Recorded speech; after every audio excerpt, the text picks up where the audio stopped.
रामायण काल में दक्षिण भारत की नींव किष्किंधा के दुर्गम पर्वतों पर टिकी थी और उसके केंद्र में था एक ऐसा योद्धा जिसका नाम सुनकर देवता भी सतर्क हो जाते थे।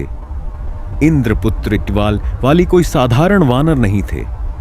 उनके पास था 1000 हाथियों का बल और एक ऐसा वरदान जो उन्हें लगभग अजेय बनाता था।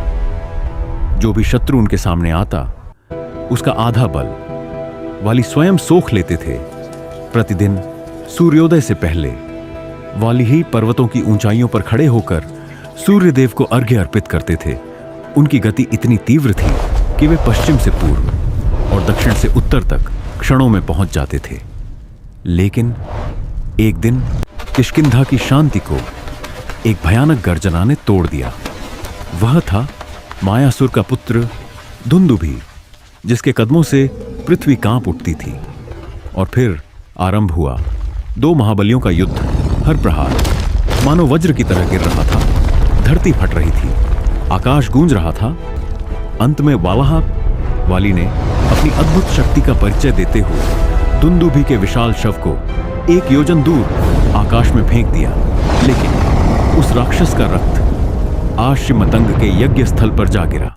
क्रोधित होकर ऋषि ने वाली को श्राप दिया, यदि तुमने कभी ऋष्यमुख पर्वत पर कदम रखा तो तुम्हारा अंत तुरंत हो जाएगा।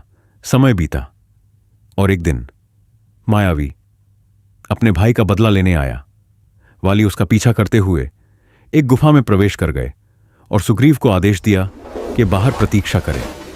दिन महीनों में बदले और फिर गुफा से बहता रक्त देखकर सुग्रीव ने द्वार को बंद कर दिया।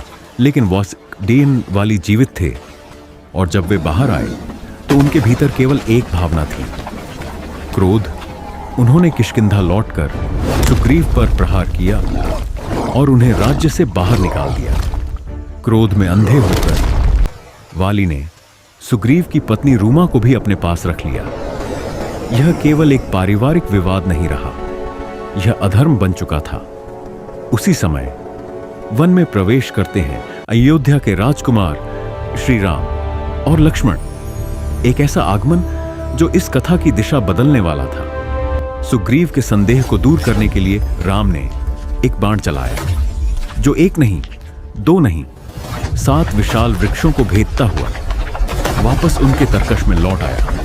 और फिर आया वह क्षण जब सुग्रीव ने वाली को पुनः ललकारा। दोनों भाई एक बार फिर भिड़ गए। धूल, गर्जना और विनाश।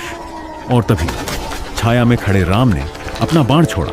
एक तेजस्वी प्रकाश आकाश को चीरता हुआ सीधे वाली के हृदय में जा लगा। वाली गिर पड़े।